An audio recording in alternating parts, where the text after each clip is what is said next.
ანბანური დამწერლობის შექმნა ძალზე ძნელია, რადგან მასში ყოველ ასო-ნიშანს უნდა კონდეს ერთდროულად სიტყვის, მარცვლის, ბგერისა და რიცხვის მნიშვნელობა. მაგალითად, ჩინური დამწერლობა სიტყვიერი დამწერლობაა. ესე იგი, გრაფიკული ნიშნით მთელი სიტყვა იწერება და არა რომელიმე ბგერა. სინამდვილეში არსებობს ორი ანბანური დამწერლობა.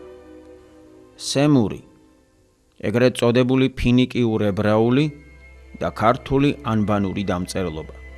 თუ სემური ანბანი მთვარის კალენდარული ანბანია, ქართული ანბანი მზის კალენდარულია.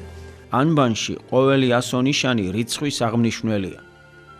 მაგალითად, ქართული ანბანის პირველ ასო-ნიშანს თავისი შინაარსი აქვს. იგი გამოხატავს მთვარის ცაზე მოძრაობას. კერძოდ, სავსე მთვარის კულმინაციაში დგომას. როდესაც სავსე მთვარე ცაზე მოძრაობის ზედა ზღვარს, ეგრეთ წოდებულ კულმინაციას აღწევს, მაშინ ზუსტად 12 საათია, ანუ დროის ათვლა იწყება. ეს არის დღეღამის პირველი საათის, პირველი წუთის პირველი წამი. ამიტომაც მისი რიცხვითი მნიშვნელობა არის 1. ბგერა ა, სახელწოდება ან. ფარნავაზ მეფის წარწერის წყალობით ჩვენ ვიცით, რომ ქართული რგლოვანი ხუთსური ანბანი შეიქმნა ძველი წელთაღრიცხვის 444 წელს. ადვილი დასამახსოვრებელია, 3-4-იანია. ესე იგი, ძველი წელთაღრიცხვის 540 წელს შექმნილი მზის ქართული კალენდარი მე-5 საუკუნეში ქართულ ანბანში იქმნა უკვდავ ყოფილი. ახლა განვიხილოთ ქართული დამწერლობის წარმოშობის საკითხი. ცხოვრება ფარნავაზისა. ეს თხზულება წარმართული ხანის უძველესი ქართული მატიანია. დაწერილია დაახლოებით ძველი წელთაღრიცხვის მესამე-მეორე საუკუნეებში. ფარნავაზ მეფის მემატიანე გვაუწყებს. ესე ფარნავაზ იყო პირველი მეფე ქართლსა შინა ქართლოსისა ნათესავთაგანი. ამან განავრცო ენა ქართული. და არღარა იზრახებოდა სხვა ენა ქართლსა შინა თვინიერ ქართულისა. და ამან შექმნა მწიგნობრობა ქართული. მწიგნობრობა არ ნიშნავს ანბანს. ამან ფარნავაზ შექმნა მწიგნობრობა ნიშნავს წერა კითხვას. ვახუშტი ბაგრატიონი მე-18 საუკუნის შუა ნახევრამდე თავის საქართველოს ისტორიაში წერდა. ფარნაოზის მეფობის 19 წელს ქართული 500-იანი ქრონიკონი ათჯერ მობრუნებული განვიდა და მე-11 იწყებისო. ვახუშტი ბაგრატიონს მიაჩნდა, რომ ფარნავაზის მეფობის მე-19 წელი ძველი წელთაღრიცხვის 284 წელია. ხოლო ამ წელს ქრისტიანული ქართული დასაბამისგან მე-11 522 წლიანი ჟამეული დაიწყო. ქართული წელთაღრიცხვის რაობა ყველაზე უკეთ პავლე ინგოროყვამ ამოიცნო.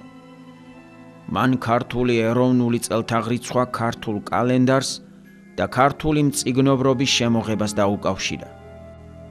მე-20 საუკუნის მიწურულს მეცნიერების ეს ვარაუდი ფაქტობრივად გამართლდა. 1972 წელს რამაზ პატარიძემ ამოიცნო ქართლის ცხოვრების 1608 წლის განმარტებითი მინაწერი. აქ ამ მწიგნობრობა დაიწყეს ქართველთა ადამსაქეთ ძღ წელს. ეს მითითებული თარიღი ძველი წელთაღრიცხვის 284 წელს ნიშნავს. 1985 წელს დავათის ქვაჯვარზე იგივე თარიღი ამოიკითხეს გურამ აბრამიშვილმა და ზაზა ალექსიძემ. ქვაჯვარი თარიღიანი ძეგლია. ახალი წელთაღრიცხვის 367 წლისა. ეს არის დავათის ქვასვეტის აღმართვის წელი. მასზე გამოქანდაკებულია ქართული მწიგნობრობის შემოღების სცენა. ჩამოწერილია ქართული ანბანი თავიდან ბოლომდე. ასომთავრული ასო-ნიშნები ანიდან ჰოემდე. ქართული ენისა და მწიგნობრობის შემოღების თარიღს, ძველი წელთაღრიცხვის 284 წელს შეფარულად გვაუწყებს ძველი ქართული მწერლობის სწორუპოვარი ძეგლი, ქებაი და დიდებაი ქართულისა ენისაი. ეს თხზულება დაიწერა ახალი წელთაღრიცხვის 342 წელს. იოანე ზოსიმემ მხოლოდ გადამწერია მის მე-10 საუკუნეში. ქრისტიანული ქართული მწიგნობრობა 300 წლის მანძილზე უპირისპირდებოდა არა მხოლოდ ბერძნულ კულტებსა და სპარსულ ცეცხლმსახურებს, არამედ ბერძნული და სპარსული ენების ბატონობას საქართველოში.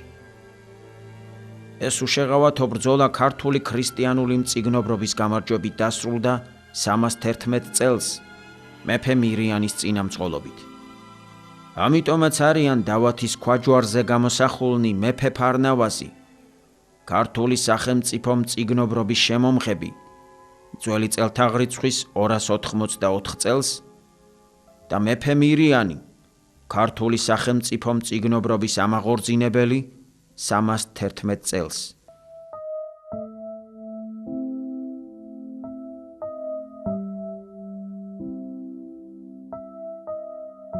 ფარნავაზ მეფის თარიღიანი წარწერა გვაქვს. ძველი წელთაღრიცხვის 274 წელი, თარიღი წერია. ეს წარწერა აღმოჩნდა ნეკრესში.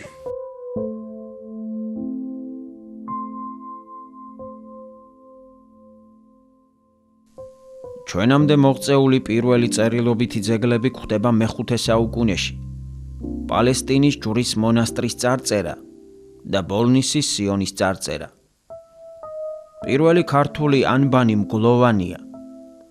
ასოთა მოხაზულობა მომრგვალებულია. ყველა ასო 2 ხაზს შუა იწერება და ამიტომ ასოთა სიმაღლე თანაბარია. ეს ჩვენი დამწერლობის განვითარების პირველი საფეხურია. მას თანდათანობით ცვლის ნუსხური დამწერლობა, სადაც ასოებს კუთხოვანი მოხაზულობა აქვს. ისინი განლაგებულია 4 ხაზში და შესაბამისად ასოებიც სხვადასხვა სიმაღლისაა. კუთხოვანი დამწერლობით ხდებოდა სასულიერო წიგნების გადანუსხვა. აქედან მომდინარეობს სახელწოდებაც ნუსხური. ეს იყო ჩვენი დამწერლობის განვითარების მეორე საფეხური. უშუალოდ ნუსხურისგან აღმოცენდა მხედრული დამწერლობა, რომელმაც მე-17 საუკუნისთვის მიიღო დღევანდელი სახე და ქართული წიგნის ბეჭვრის დაწყებიდან საბოლოოდ დამკვიდრდა. რუსთაველის პოემის პირველი გამოცემაც მხედრული ასოებით არის ნაბეჭდი. მხედრულს, როგორც ვხედავთ, ასოთა განლაგების 4 ხაზოვანი სისტემა ხუცურიდან მოჰყვება. ხოლო ასოთა კვლავ დამრგვალება გამოიწვია სწრაფად წერამ.